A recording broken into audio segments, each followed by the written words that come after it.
Uh, Hari ini saya sebagai pengurusi Risda Malaysia turun ke Padang Rengas untuk bertemu dengan pemaju masyarakat Risda untuk zon utara bagi menyampaikan mesej tentang produktiviti di mana pihak Risda, pengusaha Risda telah menyusun satu kursus yang dipanggil kursus memantapkan produktivitas dan kelapa sawit untuk pemaju masyarakat Risda 2009. Matlamatnya ialah untuk melengkapkan pengetahuan pemaju masyarakat seluruh Malaysia tentang perlunya mereka bekerja dengan lebih gigih, dengan lebih tekun dan lebih kuat lagi untuk memandu dan memimpin masyarakat kecil, bagi membolehkan matlamat meningkatkan produktiviti di kalangan pekebun kecil yang sedang mengusahakan perkebunan kecil mereka di seluruh negara ini akan dapat ditingkatkan. Dan kita telah pun mendedahkan kepada mereka tentang beberapa perkara yang perlu diamalkan oleh pekebun kecil kita supaya matlamat produktiviti ini akan dicapai. Risda memandang amat serius terhadap usaha meningkatkan produktiviti ini, dan kita telah pun menubuhkan khusus satu jabatan produktiviti di Risda bagi memastikan usaha meningkatkan produktiviti ini akan menjadi satu dari komitmen yang besar oleh Risda untuk masyarakat pekebun kecil kita. Matlamat kita akhirnya untuk melihat bahawa pekebun kecil kita dapat mengeluarkan 18 metrik tan sehektar setahun bagi pengeluaran sawit mereka, dan juga 1,600 kilogram susu getah sehektar setahun menjadi matlamat kempen produktiviti ini. Dan kita rasa amat gembira dengan usaha bersepadu yang kita buat oleh pegawai Risda seperti pemaju masyarakat, pengembang, pegawai pengembangan dan lain-lain pegawai bertanggungjawab. Usaha mendekati pencapaian target ini semakin memerangsang bahawa insya-Allah kita mungkin dapat mencapai matlamat itu pada masa yang akan datang. Kita juga melengkapkan pemaju masyarakat ini dengan pengetahuan sivik. Perlunya pemaju masyarakat Risda ini menjadi benteng pertahanan untuk kestabilan masyarakat luar bandar.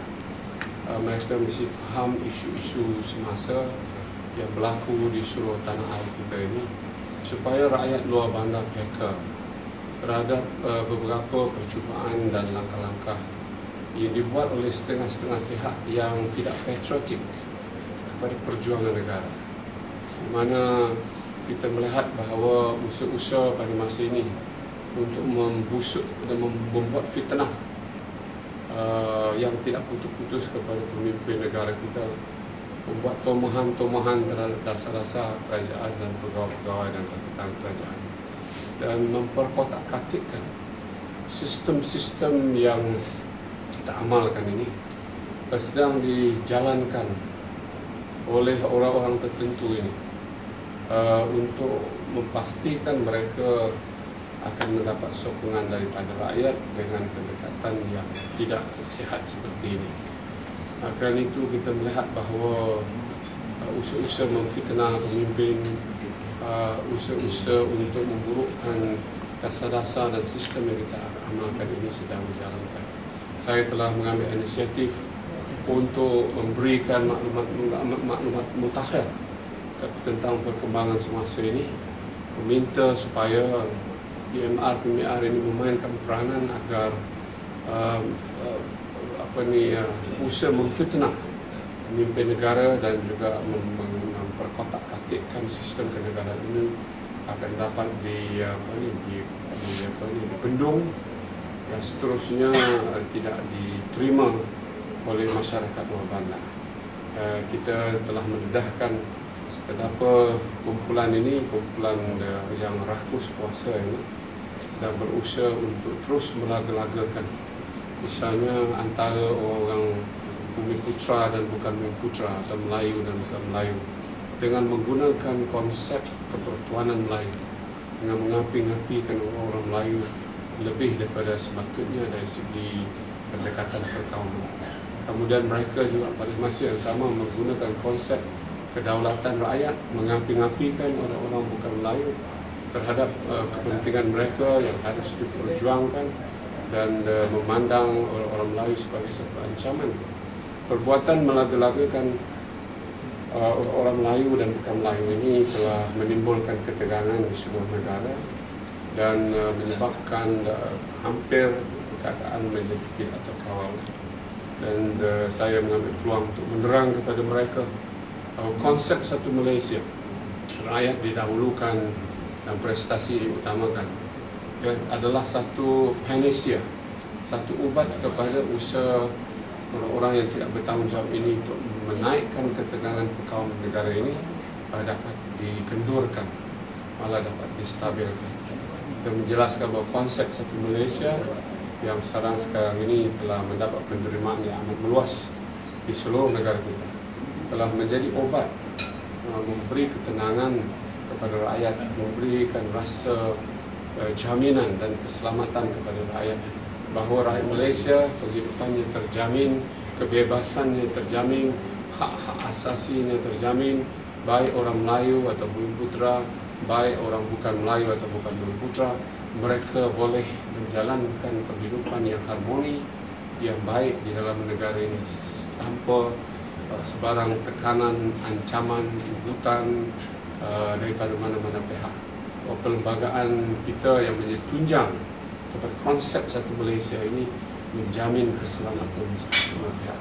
Hak asasi dan hak istimewa orang Melayu dan Bumi Putra dijaga, dan kebebasan orang bukan Melayu dan bukan Bumi Putra juga terpelihara di bawah konsep ini. Maka kita dapat meneruskan penghidupan kita sebagai rakyat Malaysia yang bersatu, yang harmoni, yang maju dan makmur. Kerana itu kita mesti menolak segala angkara-angkara, tomahan-tomahan usaha untuk memecah belahkan rakyat Malaysia, termasuk penduduk di luar bandar. Ini yang kita sampaikan dalam khusus ini, dan saya nak melihat satu sense of patriotism, Malaysian patriotism, rasa kasih, sayang dan cinta kepada negara, berbangsa Malaysia kita akan lahir di kalangan setiap orang Malaysia. Kalau kita dah kasih, kita dah sayang dan kita dah cinta kepada negara kita, kita tidak akan tergamak untuk melakukan segala kerosakan atau perkara yang merugikan kepentingan nasional kita bersama. Dan itu saya percaya di bawah kepimpinan Yang Berhormat Datuk Seri Najib sebagai Perdana Menteri, insya-Allah angkara yang dibuat oleh pihak-pihak tertentu bagi tidak menstabilkan keharmonian negara ini akan dapat kita bendung dan akan dapat kita stabilkan, kita dapat hapuskan. Insya-Allah kita nak lihat pemimpin-pemimpin kita yang lain juga turun ke bawah untuk membawa mesej yang sama.